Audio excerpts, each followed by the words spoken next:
പലതരം ചേരുവയിലേക്ക് സ്വാഗതം. ഇന്ന് നമുക്ക് വളരെ സിമ്പിൾ ആയിട്ടുള്ള മാംഗോ പുഡിംഗ് റെഡിയാക്കാം കേട്ടോ. ഇത് വളരെ പെർഫെക്റ്റ് ആയിട്ട് പെർഫെക്റ്റ് സ്ട്രക്ചറിൽ നമുക്ക് കിട്ടും.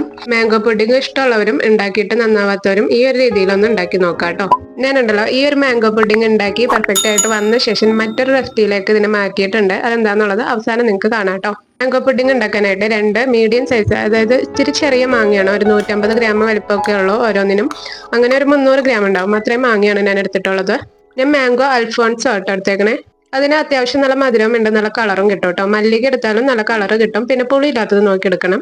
ഇതിലേക്ക് 1/4 കപ്പ് പാലാണ് ഞാൻ ഒഴിച്ചിട്ടുള്ളത്. 1/2 കപ്പ് പഞ്ചസാര. എങ്ങനെ വന്നാലും മാങ്ങയിൽ ഒരു ചെറിയ പുളിയൊക്കെ ഉണ്ടാവുമല്ലോ, അപ്പം മധുരവും പുളിയും ഒക്കെ ഒന്ന് ബാലൻസ് ചെയ്യാനായിട്ട് ഒരു നുള്ള ഉപ്പും കൂടി ഇട്ടെടുത്ത് നന്നായിട്ട് അടിച്ചെടുത്ത ശേഷം ഇതേപോലെ കട്ടിയുള്ള ഒരു പാനിലേക്ക് ഇട്ടെടുക്കാം. ഇതെന്റെ ഫസ്റ്റ് ട്രൈ അല്ല കേട്ടോ. വളരെ നിസ്സാരമായിട്ടുള്ള ഒരു റെസിപ്പി ആണെന്നുണ്ടെങ്കിലും ആദ്യം ഉണ്ടാക്കിയപ്പോൾ എനിക്ക് പെർഫെക്റ്റ് ആയിട്ടുള്ള ആ സ്ട്രക്ചർ ഇതിന് കിട്ടിയില്ലായിരുന്നു. ബൗളിൽ നിന്നൊക്കെ ഇങ്ങനെ പിടിപ്പിച്ചെടുക്കാൻ ഭയങ്കര ബുദ്ധിമുട്ടായിരുന്നു. മാങ്ങ അരച്ചത് നമുക്ക് കുക്ക് ചെയ്യാനുണ്ട് കേട്ടോ. അതിന് മുമ്പായിട്ട് ഒരു ബാറ്റർ റെഡിയാക്കി വെക്കാം. 1/4 കപ്പ് പാലും 1/4 കപ്പ് കോൺഫ്ലവർ ആട്ടോ എടുത്തേക്കുന്നത്. രണ്ടും കൂടി നന്നായിട്ട് ലംസ് ഒന്നും ഇല്ലാതെ മിക്സ് ചെയ്ത് വെക്കാം. കോൺഫ്ലവർ ബാറ്റർ റെഡി ആയിട്ടുണ്ട് കേട്ടോ. ഇത് അവിടെ മാറ്റി വെക്കാം. മാങ്ങ അരച്ചത് മീഡിയം ഫ്ലെയിമിൽ കുക്ക് ചെയ്യണം. അത്യാവശ്യം അടി കട്ടിയുള്ള പാത്രം തന്നെ എടുക്കാം കേട്ടോ ഇത് കുക്ക് ചെയ്യാനായിട്ട്. അല്ലെന്നുണ്ടെങ്കിൽ അടി പിടിച്ച് പുക വരാൻ സാധ്യതയുണ്ട്. കണ്ടിന്യൂസ് ആയിട്ട് അടുത്തേക്ക് കൊടുത്തോണ്ടിരിക്കുക കേട്ടോ, എങ്ങും ഇട്ടിട്ട് പോവരുത്. മാങ്ങയുടെ അരപ്പ് നന്നായിട്ട് തിളച്ച് കഴിയുമ്പോൾ കയ്യിലേക്കൊക്കെ പൊട്ടിത്തെറിക്കാൻ സാധ്യതയുണ്ട് കേട്ടോ. അപ്പോൾ ഒന്ന് സൂക്ഷിച്ചേക്കാം. ഇളക്കിക്കൊണ്ടിരിക്കുമ്പോൾ പൊട്ടിത്തെറിക്കില്ല കേട്ടോ. ഇളക്കിക്കൊണ്ടിരിക്കുമ്പോൾ പേടിക്കേണ്ട. അരപ്പ് നന്നായിട്ട് തിളച്ച ശേഷം ഇതേ രീതിയിൽ ഒരു കൈ കൊണ്ട് കോൺഫ്ലവർ ഇങ്ങനെ ഒഴിച്ചു കൊടുക്കുക, ഒരു കൈ കൊണ്ട് ഇളക്കി കൊടുത്തോണ്ടിരിക്കുക കേട്ടോ. കോൺഫ്ലവർ മിക്സ് ഒഴിച്ചു കൊടുക്കുന്നതിന് തൊട്ട് മുമ്പായിട്ട് ഒന്ന് മിക്സ് ചെയ്ത് കൊടുത്തേക്കാം കേട്ടോ. അല്ലെന്നുണ്ടെന്നുണ്ടെങ്കിൽ പൊടിയൊക്കെ താഴത്തേക്ക് ഊർന്നെടുപ്പുണ്ടാവും. ഇനി കോൺഫ്ലവർ നന്നായിട്ടൊന്ന് കുക്ക് ആവണം കേട്ടോ. അതിന് കുറച്ച് സമയം എടുക്കുക. ഒരു 5 മിനിറ്റ് എങ്കിലും കണ്ടിന്യൂസ് ആയിട്ട് മിക്സ് ചെയ്ത് കൊടുക്കുക. മീഡിയം ഫ്ലെയിമിൽ തിളപ്പിച്ചുകൊണ്ടിരിക്കുക കേട്ടോ. ഇതേപോലെ ഒരു സ്റ്റിക്കി പരുവാവും. നമ്മുടെ കയ്യിൽ നിന്നൊക്കെ ഇങ്ങോട്ട് വിട്ടു പോരാൻ ഇച്ചിരി ബുദ്ധിമുട്ടായിരുന്ന ആ ഒരു പരുവം വരും. ആ ഒരു സമയം വരെ മിക്സ് ചെയ്തുകൊണ്ടിരിക്കുക. ഏകദേശം ഒരു 5 മിനിറ്റ് ഒക്കെ ആയിട്ട് കൊടുക്കുക. വെക്കുന്ന സമയത്ത് കണ്ടിന്യൂസ് ഇളക്കി കൊടുത്തുകൊണ്ട് തന്നെ ഇരിക്കുക കേട്ടോ. കൈ വിട്ട് കഴിഞ്ഞിട്ടുണ്ടെന്നുണ്ടെങ്കിൽ പൊട്ടിത്തെറിക്കും. ഇത് ചൂടിന് തന്നെ സെറ്റ് ചെയ്യാൻ പറ്റിയ ഒരു പാത്രത്തിലേക്ക് ഒഴിച്ചു കൊടുക്കാം കേട്ടോ. ഓരോരുത്തർക്ക് കഴിക്കാൻ പറ്റിയ കുഞ്ഞു കുഞ്ഞു ബൗൾസിലാക്കുന്നതായിരിക്കും കേട്ടോ കൂടുതൽ നല്ലത്.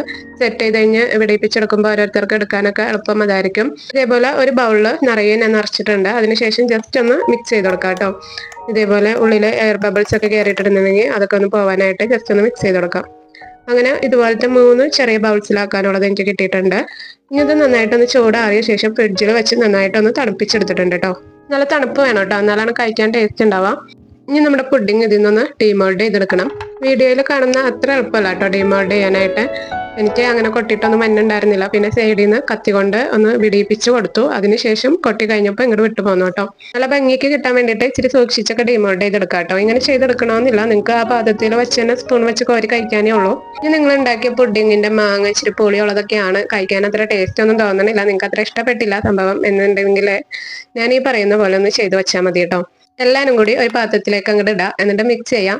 എന്താണെന്ന് വെച്ചാൽ നമ്മൾ നന്നായിട്ട് കുക്ക് ചെയ്തെടുത്തതാണിത്. അതുകൊണ്ട് തന്നെ പെട്ടെന്നൊന്നും കേടായി പോവില്ല. 1 മാസം വരെ ഫ്രീസറിൽ വെച്ചാൽ നമുക്കത് മാംഗോ പൾപ്പ് ഉണ്ടല്ലോ അതേമാതിരി യൂസ് ചെയ്യാം കേട്ടോ. വെള്ളം കലക്കാനൊക്കെ പറഞ്ഞില്ലേ, ആദ്യത്തെ പ്രാവശ്യം ഉണ്ടാക്കിയിട്ട് അത്ര നന്നായില്ല, ഡീമോൾഡ് ചെയ്തപ്പോഴൊന്നും. പിന്നെ എനിക്ക് ഈ പുഡിങ് അത്ര ഇഷ്ടമായില്ലായിരുന്നു കേട്ടോ.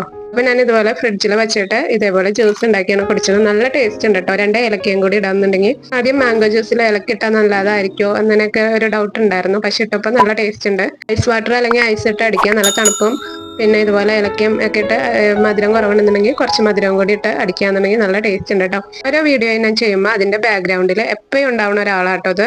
എന്റെ വീഡിയോസ് സ്ഥിരം കാണുന്നവർക്ക് അറിയാൻ പറ്റും. ഒരു കുഞ്ഞു കയ്യാത്താലെയൊക്കെ എവിടെയെങ്കിലും ഒക്കെ ഉണ്ടാവും. സഹായം എന്നൊന്നും പറയാൻ പറ്റില്ല കേട്ടോ, നല്ല ഉപദ്രവം ഉണ്ട്. എങ്കിലും ഒരു രസമാണ്. റെസിപ്പി ഇഷ്ടപ്പെടാണെന്നുണ്ടെങ്കിൽ ലൈക്ക് അടിക്കണേ.